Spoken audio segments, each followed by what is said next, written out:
everybody. Just testing.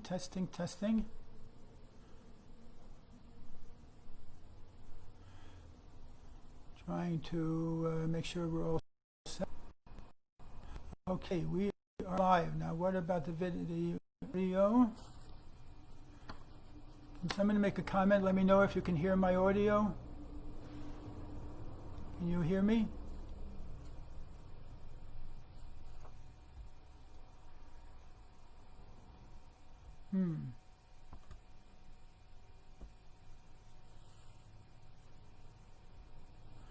Hold on, we're going to start as soon as I get confirmation that you can hear the audio. Oh, yeah.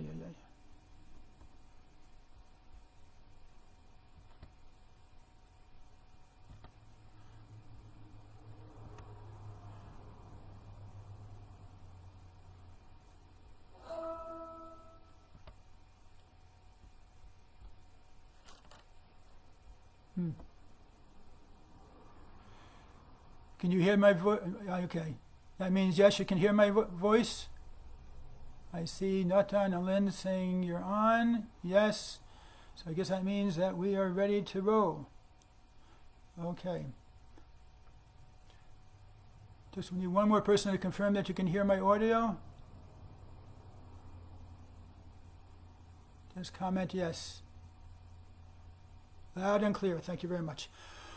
Alrighty, so good afternoon, everybody. My name is Tuvia Teldon. I'm a shliach with the Rebbe in Long Island. I've been out here for about 42 years now, and it's been a very challenging and very fulfilling, very amazing 42 years together with my wife. And thank God we've had the schus and the merit to be shluchim of the Rebbe and to grow our iskashrus, our connection to the Rebbe, over the course of all these years, through our many programs and activities. I want to thank GLI for giving me this opportunity to be able to share some thoughts concerning the purpose of tests. It's a very difficult topic. It's a topic, though, that's very close to my heart, partly because of some very difficult tests that my wife and I went through during the course of our lives, and which I will share. But I want to start off also by saying that I'd like to tell you a story. I am by nature apolitical, but I really like the story, especially since it's during a presidential year. And again, I'm staying totally away from any politics. But in the 2000 campaign, so Vice President Gore went down to Florida. And he went to a nursing home, and he was introducing himself to different people. And he went to one elderly gentleman that was in a wheelchair. And he said to him, "Hello, do you know who I am?" So the gentleman said to him, "No, but if you want to know, you can go to the front desk and they'll probably be able to tell you." So I love that story because to me it's not just a joke. There's really a lot to it. And I'm going to get to it a little later to describe how I read that. And I think it's something that can be a story that we can learn from in our lives, as we will see. So in general, what I want to do is I want to try to talk about the topic of purpose and tests themselves, what they're all about. The Rebbe explains a lot concerning tests in different Maimorim and Hasidic discourses, many sichas, and there are all types of tests that we have in life. And we wake up every single morning and we say, "God, please don't test me. Al teviyeni lidei nisayon." And then we go into tests and we get tested. And of course, the whole of humanity, the whole of the world population is being tested now. This is a pretty heavy test. And there's a big cost to this test. It's not an easy test. And a lot of people on many different levels are getting tested. You have those people who are going through very personal, very tragic, very grief-stricken tests. You have those people who are just overwhelmed by the situation. Perhaps they work as health people, health care individuals and professionals, to whom we all take off our hat and thank them sincerely for all that they're doing. They're being tested as well. You have people who lost their job or lost some of their income or don't know what their future is going to be as far as their parnasa and their income for their home and their family is going to be. And then you have many of us, like myself, who are in quarantine, who we're being tested also. Now, here it's just myself and my wife. I can't imagine being in a 1 or 2 bedroom apartment with 3, 4, 10 children running around as well. So we all have some type of test that we're going through.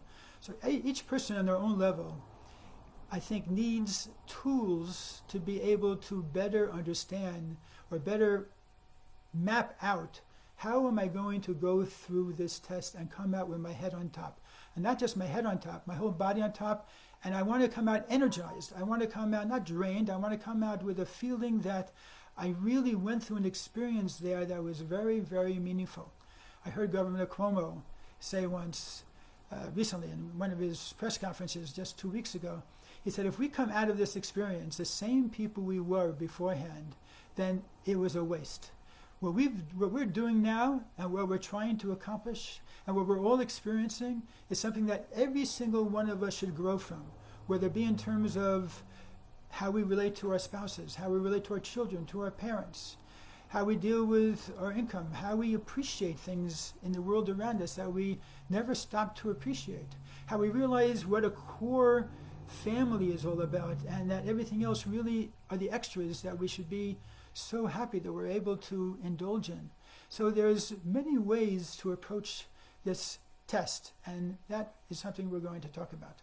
So before we start, I want to share with you a couple of stories concerning tests that people have in life and why there is purpose behind these tests.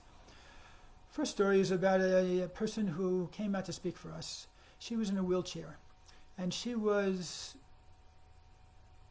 relating stories about the challenges of being in a wheelchair. It was very powerful, personal sharing that she gave to us. And this story was about her waiting on a bus stop, and it was freezing cold outside. Literally, she was freezing, and she was obviously not dressed for the occasion. And first bus came by. It was not a handicap bus. So it stopped, said, "I'm sorry, lady, I can't help you," and kept on her way. She continued to freeze for another 15 minutes. Another bus came by, stopped, opened the door. It was handicap access. But the blow of cold air that came into that door, the driver said, "I'm sorry, lady, I can't do this. I'm not up to this now." He closed the door and he drove on. She was livid. She was so angry. She was consumed by anger, and while freezing, the combination, she didn't know what she could do with herself. Till 15 minutes later, another bus, a handicap access bus, finally came by and stopped and got her on the bus. When she got to the bus depot, she contacted the manager, and she said to the manager, "That second driver, I want him fired. What he did to me was so terrible." And the manager stopped her in her tracks. She said, "Lady, I want to tell you something. Maybe 10 minutes after..." Oh my gosh, okay, I gotta get rid of this. Okay, sorry about that. I thought I turned my phone off, and obviously I did not. Okay, now my phone is off. Sorry about that. So I want to tell you that 10 minutes perhaps after you left, after he left you, his battery went dead. You would have been stuck on that bus without heat, without a battery, and freezing. So fortunately, that happened to you. And all of a sudden it clicked in her mind. You mean there was a purpose why that happened to me? At the time, I didn't see it. I didn't understand it. But I understand now there was a purpose. Another story. Chabad camp over in Jersey. A lawyer with his family sends his children to the Chabad camp. First week of camp, what happens? The son breaks his leg. Father thinks it's negligence. He sues. He drops the case on September 12th of 2001. What happened? He worked for Cantor Fitzgerald, and he was supposed to have his court appearance on September 11th in the morning. In the court, he heard about what happened, that his whole company was literally decimated. And as a result, he realized also, wow, there was a purpose why my son had that accident and fell and broke his leg. Third story. One of my classes, I was talking with one of the ladies there, and she told me how a few months beforehand, how her husband had been admitted to the hospital for some minor surgery. And fine, everything went well. Within a week, though, he caught a staph infection, and within a couple of days, he was gone. He was dead. She was so consumed by anger, by revenge, anger at God, anger at the doctors, anger at the hospital, anger at herself for allowing him to do this. It just consumed her. 2 months later, she got the autopsy report, which said that, even though we don't usually do autopsies, but she I don't know if it was required by law or what the situation was, but the autopsy report showed that her husband was in the early stages of pancreatic cancer. Now, in those days, there was no treatment at all for pancreatic cancer. It was a slow and most painful death. And she all of a sudden felt this sense of relief for what had happened. And she was first able to start mourning at that point. So she also looked back and said, "No, what? There was a purpose why he died then and there, because of the staph infection." So all these three different stories, you can very easily say these are all coincidences, that it just happened to work out that way, and we're reading into it, so forth and so on. But as Jews, there's a very interesting lesson that we learned. I'm sure those of you who have studied here in JLI before are familiar with what's called Hashgacha Pratis, divine providence. Now, divine providence, according to the Baal Shem Tov, is a revolutionary term which encompasses so much of understanding what goes on in our lives. That God is involved in details with renewing the world every day, every hour, every minute, every second, every millisecond, and putting his intent, his ratzon, his willpower into the creation of every atom, every cell, every molecule. That they are all part of this grand design that God has for this world. So that God's involvement in the world is very intense. And we look at God as being a very personal God who we can have a very personal relationship with, because there is that intense involvement that God has in the world. It's not just that God is somewhere up there, and up there there's one God as opposed to 2, 3, 4, or 5 gods. No, that's not it at all. That's a very elementary level of belief in God. Chassidus opens up our eyes to understand God's intensity and God's involvement in this world. But at the same time, it creates the problem as to why is God so hidden?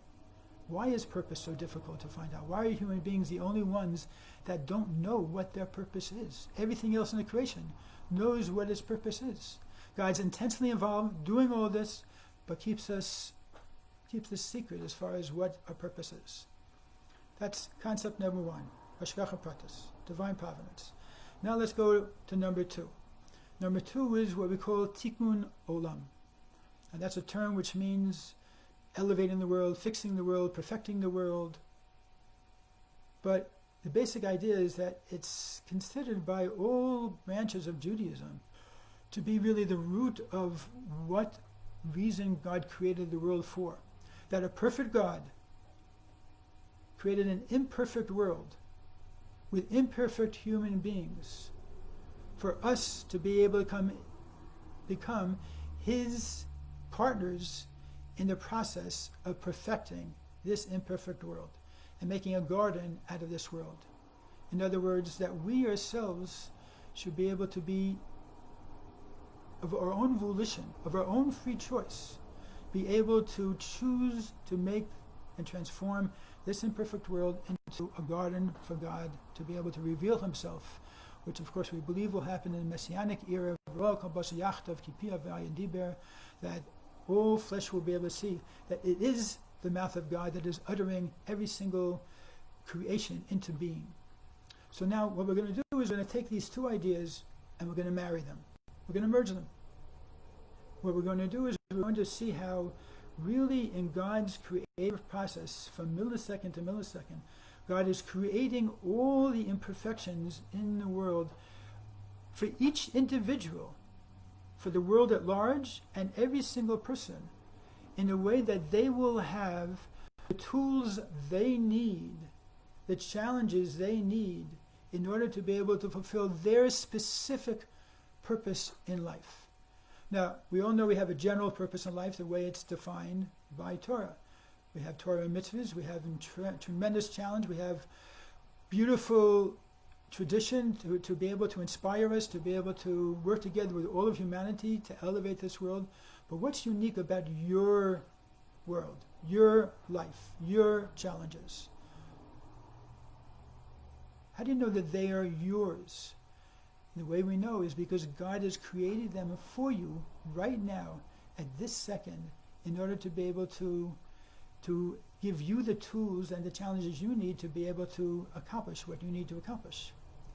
Now, this really goes into a lot of detail as far as how do we relate to this. As I mentioned, the Rebbe talked a lot about these types of the means we have in order to be able to elevate the world. The Rebbe talked about Torah and mitzvahs. The Rebbe talked about tshuva, how through repentance, especially repentance from love, we're able to transform the world around us. The Rebbe talked about Kaddish Atzmacha B'Mitulach, about sanctifying all those things that we do that are permissible to us, that are not specifically in the realm of Torah and mitzvahs, to be able to elevate those things also, which I go into at great length in my book. And the fourth thing the Rebbe talks about is these tests. That these tests are a fourth and major means of being able to accomplish our purpose. Why are they so important in order to be able to accomplish our purpose in life? Why are tests such a crucial part of our daily life? And the answer is that I think is as follows. All the other realms of elevating the world, making the world better, making ourselves better, they're all done within our comfort zone.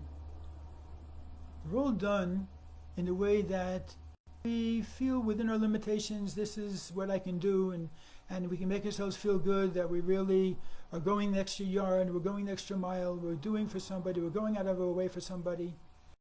It's only with tests that we're pushed up against the wall, that we're put in a situation where we have to resort to digging into our deepest crevices of our personality or of our circumstances, of our resources, of our whatever we have, in order to be able to overcome an obstacle that we are facing in our lives. And because we have to go beyond our comfort zone, we are accomplishing something that we couldn't otherwise accomplish without any doubt. We are doing something that is so unique that even ourselves sometimes we are shocked by what we accomplish. You know how many people there are out there today who are accomplishing things they never imagined in their life they would be able to do? How many people in the health field, how many people in manufacturing that are making ventilators, how many people who are involved in all different aspects, the ripple effect of what this pandemic is causing, who are going so beyond their limitations. They're finding out things about themselves, God-given talents that lied dormant their whole lives, that now they are forced, so to say, they are pushed, they are urged to be able to dig deep, to be able to accomplish something. And in fact, sometimes the greatest things that have been accomplished by mankind have been done when we are up against the wall, when we have a certain urgency, when we feel that we really have to survive to do this, or when we feel we're in the zone. To me, feeling in the zone means I feel that I'm really aligned with my inner purpose. I'm really aligned with what God put me in this world to do, what He put me in this world to accomplish. It might not be something that I chose. It might not be something that I want. And that's where we get back to Vice President Gore. When that elderly gentleman told him, you have to go to the front desk and ask them, they'll tell you who you are. When we sometimes are in denial as to who we are, sometimes we kind of fudge a little bit. We say, I don't really have that problem. I don't really have this other problem, or I can handle it by myself, or I really don't want to be there. It makes me queasy, or I'm okay, you're okay. I'll just go along with the flow, and we don't really deal with important challenges or issues that push us in a certain direction. I once was counseling a lady about the many problems she felt in her life, and she told me, Rabbi, this is not the life I was meant to lead. This is not what I planned for. All these problems that I have in my life, these are not the things that I wanted to be spending my time on. It was very hard to break the news to her. But God has a plan for each and every single one of us. God knows our soul. God knows how we fit into the bigger picture, into the cosmos. He knows how we fit into the purpose for which He created the whole of the universe. He knows how crucial our role is in being able to complete the whole purpose of the whole universe's creation. And He knows what exactly are the tools that He needs to give us, that we need to be able to be a partner with Him in perfecting, elevating, refining, in order to be able to make sure that we do our part to make this whole world creation worthwhile from His end, in order to be able to accomplish the ultimate goal. So we like to plan our purpose. Yes, I have my purpose all designed out. I know exactly what it is. When I came out on Shlichus, I felt very confident what my purpose is. I'm a Shliach with the Lubavitcher Rebbe. I came out to Long Island to grow the community, and wow, I got a punch in the stomach. Hold on. You've got an additional purpose also. There's something you have to go through. For whatever reason, my soul journey, whatever that is, I had to go through that. My wife had to go through that. My son and my other children had to go through that. Why? I have no idea. Will I find out after 120 years or after Techiyas and Mesim? God willing, I trust that we will. But in the meantime, I know one thing, that I had to rise to the occasion as best as possible in order to be able to fulfill my purpose at that time. And that's how my whole kind of, the research that I was doing from the time that my son was born, it was, as I said, for my emotional and spiritual survival, but it kind of went from why bad things happen to good people and morphed into more, what does it really mean to fulfill our purpose in life? Do I believe 100% that my son who died at 13 fulfilled his purpose in life? Yes. Do I know if I fulfill my purpose? I don't know. I don't know if I lived up to God's expectations of me or my soul's potential in dealing with that event in my life. Do I know that anything could happen to me anytime? I have no guarantee that God forbid, if other things couldn't happen also. Because I don't know ultimately what my purpose in life is. So why did God choose that right now at this time in history, that hundreds of millions, billions of people are going to have to go through this pandemic and experience the tests, individual tests. They're not massive tests. Each of us has our own way of dealing with this test, that somehow this is fitting into some bigger plan. Whether it be that Mashiach's right around the corner, which is my hope and prayer and wish, whether it be that there's some other cosmic meaning that God has for this, why we all are going through this at this moment, well, God knows. But what I know, and what we know, is that we have to rise to the occasion as best as possible.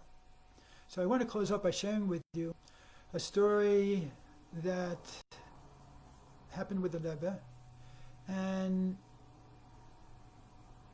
it gives us a very clear idea how every challenge that you have, that I have, is custom made for you. Whether it be an event you had in your childhood, and your third grade teacher said something to you, whether it be an accident you had which caused you to spend a month in the hospital, whether it be a scar that you have, God forbid, from abuse, whether it be something that happened recently, or a problem that you found out that your spouse has, that your child has, that your parents have, whatever it might be. I don't have to go into details. There are millions and millions of different imperfections in this world that we live in. But that each one that you have, I don't have necessarily. Your next door neighbor doesn't have it. Your beautician doesn't have it. Your barber doesn't have it. It's the same package of imperfections that you have. Only you have that package which is yours. And own it. Own it, because it helps you fulfill your purpose. It helps you to define what challenges in life you need to face in order to be able to fulfill your purpose. And if tests are part of it, then let that be part of it. We don't ask for it, but we don't make the final decision what challenges and difficulties I'm going to go through in life. So this lady goes into the Rebbe, and she tells the Rebbe that I have this problem, I have that problem, I have lots of problems. And the Rebbe looks at her, and the Rebbe says the following, and I want you, if you just remember this of everything that we said so far, just remember this. The Rebbe said, you don't have problems, you have challenges. Take that in. Because the way I interpret that is that when we look at the present compared to the past, wow, I got a problem. 2 months ago, I was flying high, the market was good, everything was fine, my whole family was healthy. I got this problem, that problem, all of a sudden I've got all these problems. That's where problems come from, when we look backwards. If we look forward, the Rebbe is saying, you have challenges. I know what I have to do. I know what I need to rise to the occasion to face. I know what specifically are the challenges in my life right now that I need to step up to the plate to be able to deal with. And whatever they might be, from small to large, I know that defines who I am. And it's going to define what kind of person I am. And my children, or my associates, or my business friends, or my cousins, or my family, they're also going to define each other on how did you react during the pandemic. Did you collapse? Did you fall on the bed? Did you give up? Did you get depressed? Did you panic? Did you just get totally absorbed by problems? Or did you just say, you know what? God's creating the world. He created a new, right now at this second. It is a new world. And part of that world is that I have this and this and this challenge that I need to face. And thank God that I'm alive. Thank God that I have the ability to be able to face those challenges. And I'm confident that God, who is a God of kindness and love, has a purpose for why I have to face these challenges today and now. And when I look at my relationship with God, and I look at the purpose for my soul, and I look at the challenges that I have, and I can still be appreciative for all the good things that God is blessing me with, and all the wonderful relationships I still have, and all the things that really have come through for me in my life over the course of my years. And I can say, you know what? Okay, so I didn't have these particular challenges before, and some of them may be very big, but I can do it. I know that I have what it takes. And when you know you have what it takes, and you look at all these problems as challenges, and you dig deep, deep, deep within, using your free choice, and using your willpower, as I define at great length in the book, you're able to accomplish things you never thought you're able to accomplish. So I want to ask God for a blessing for all of us, that we should all rise to the occasion. And those who need to heal should heal, whether it be from grief, whether it be from the pain of loss, whether it be from the pain of separation from things that were so important to us, or people who were so meaningful to us and dear to us. And God should give us the strength to be able to dig deep and be able to overcome whatever the challenges that we have in life as a result of life in general, or the pandemic in particular, in order to be able to really fulfill our purpose, our individual purpose in this life. And may He give us all that strength, and may it carry us through for many, many months, many years to come. I hope we'll see you also this Thursday night for the Chabad.org class on Path to Purpose. You can see it on Chabad.org. It starts at 7 o'clock for 4 consecutive weeks. And God bless you, and may we all have good news to share in the near future. Have a good day.